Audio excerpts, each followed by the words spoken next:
In our last episode we covered what a golem is and their brief history on the Discworld.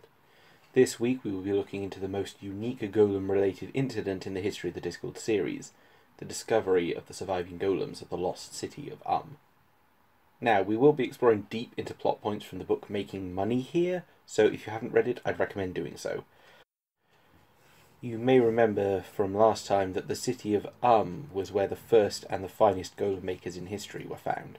The golems of differ rather significantly from the usual run-of-the-mill golems found in Ankh-Morpork and the surrounding areas, in that they are not simply baked from crude clay, but moulded, crafted and sculpted like the finest of artisanal pottery. The golems, originally brought to life for servitude in thousands of years ago, were so effective at doing everything that the Umnians never invented any other machinery, they never worked iron, they never even built city walls, which ultimately did contribute to their downfall when a giant flood rushed through the valley where was located during the first war between the gods and the ice giants, destroying it and sweeping away their golems to be lost to time, destined to be buried forever in sand and stone. Though time is a fickle thing, and needless to say, forever can often not quite last as long as one might expect. They were in fact discovered by Adorabel Deerheart and the Golem Trust, while undertaking one of the missions that the Trust often goes on. This is when a golem hears the song of the common clay being sung by another trapped golem, that they proceed to dig them out and return them to civilization. The dig site was located in hot scrublands without a specific location named in the book. However, we may be able to make an educated guess, as the land is stated to belong to the Low King of the Dwarfs, who primarily hold sway in Uberwald's mountains and across into the Ram Tops. Looking at the mountain ranges on the Discworld map, our most likely location seems to be in the region of the map I currently have on screen, somewhere turnwise borders of Estanzia. Given the climate described in the book Making Money, for the region is oppressively hot and a barren wasteland, open scrubland on the borders between a temperate continent such as the Stowe Plains and the warmer desert region of Clatch that we have in the Estanzia area does seem to be the most likely spot. But regardless of where it's actually located, the dig did go very well, locating a cave system, with the digging golems finding a number of useful archaeological finds down there, which were duly handed over to the dwarfs representing the Low King at the dig, from whom the land had been rented and who had set some very specific terms for what the Trust could and could not remove. The first item of golem significance found, however, was over 400 feet underground, and indeed the main deposit of golems seemed to be more than half a mile down. What they found were the remains of the arm of an Umnian golem, carefully engraved and proving definitively that such a cache could be found here. Unfortunately, as always there did seem to be a snag. You see, the song of the buried golem could be heard more clearly from here. Unfortunately, it was singing in Umnian, a language that none of the golems present knew how to translate exactly, and the song spoke that on this site there lay 4 golems. Now, under normal circumstances, the Trust would have kept digging, grabbed the 4 out of their pit, and taken them back to the city as a highly successful job. One small but significant snag, however, made things a lot more complicated. You remember that contract with the Low King I mentioned? Well, the contract prohibited the removal of precious metals from the land without a considerable royalty taxation. This would have meant handing over one, if not all, of the golems to the dwarfs because, according to the song, they were golden golems. Gold being, out of all the metals, the favourite of the dwarfish race. This presented a natural problem to Adorabel and the Trust golems, as fulfilling the contract would defy the entire point of their mission, not to mention the possibility of the dwarfs deciding to melt the golems down for their gold value, not considering the golems to be living beings with their own rights as the Trust do. To this end, a scheme was devised to smuggle the 4 golems out. Rather than risk bringing them to the surface, they stopped the immediate dig before reaching them, and a volunteer team of golems continued down while the rest of the Trust faked a cave-in and volunteered a report to the dwarf delegation that the mine workings had fallen in and the dig was a complete failure, before letting them keep all the assorted oddments they dug up, save for the arm, which they carefully concealed. In retrospect, it was possibly a bad idea that they didn't keep digging just to check on the 4 golems before initiating this plan, really, but, well, you'll find out why shortly. Upon returning to Ankh-Morpork, Adorabel took the arm to Unseen University to compare it to the relic of an onion golem held within the university's cabinet of curiosity, just to double-check the authenticity. This investigation in turn led to the arranging of a meeting with Professor Fleed, a very old necromancer and an expert in Umnian history.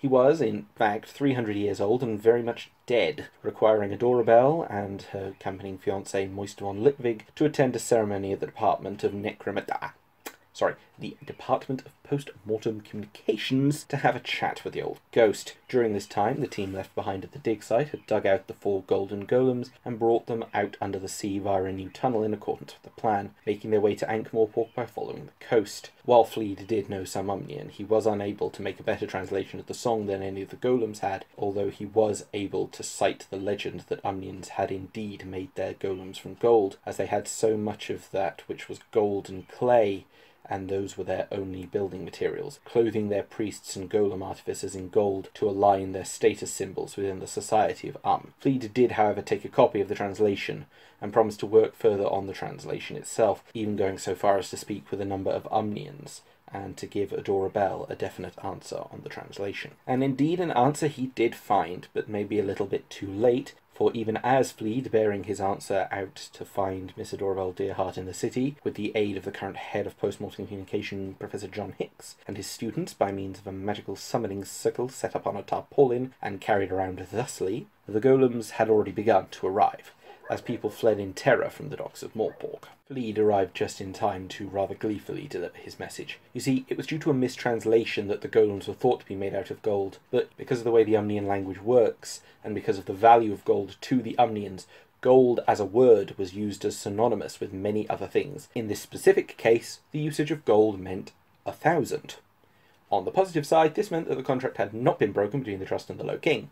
On the negative side, this meant there were actually about 4,000 golems wandering around the city, and generally scaring the nonsense out of everybody. The golems promptly proceeded to surround the city in a defensive screen, save one that presented itself to Adora Bell and Moist, awaiting instructions. While the leading members of the city, a group which consisted of some of the nobles, the guild leaders, the Arch-Chancellor of Unseen University, and the High Priest of Blind Io, as well as a number of others who didn't really matter but felt their opinions did, gathered in the Perdition's office to do the best thing they could do, that being to bicker at cross purposes and achieve nothing, Adora Bell and Fleed studied the one golem in the square, discovering that unlike all the other golems they and we had seen, they had no chem that could be accessed, meaning that there was no way to change its orders or even to see what the orders were. In fact, no one could get them to do anything.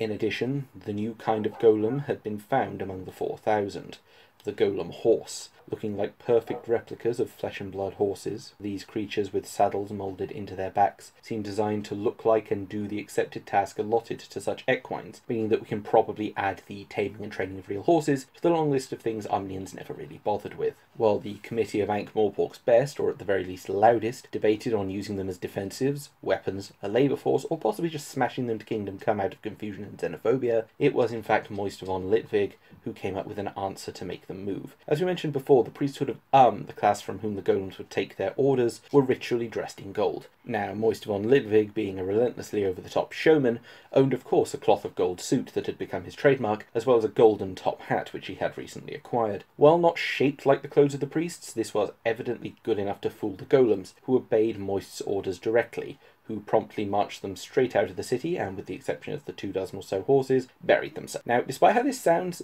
there is actually a purpose here. You see, while Unk and nearly every city on the Stow Plains was on the gold standard to back its money, this system was beginning to creak, and Moist, along with the patrician, had been searching for a solution to prop up the banking system. In this trove of Umnian masterpieces, he believed he had found it. With the confused appreciation of the general public and the confused outrage at the committee meeting, who were annoyed that Moist had achieved something before then, which wasn't actually that hard, Mr. von Litvig succeeded in putting Ankh-Morpork on the golem standard, using the immortal self-sustaining labour force to back the currency to be stronger than gold. And that's all that we really have on the Lost Golems of as they do play a minor role in another book, but, well, that would be one hell of a spoiler. So I will leave it out for now. Until then, I hope you have explored this little piece of Discworld history with me, that you have enjoyed yourself. If you do, leave a comment below saying if you'd like to see more episodes that are a direct historical examination in this way.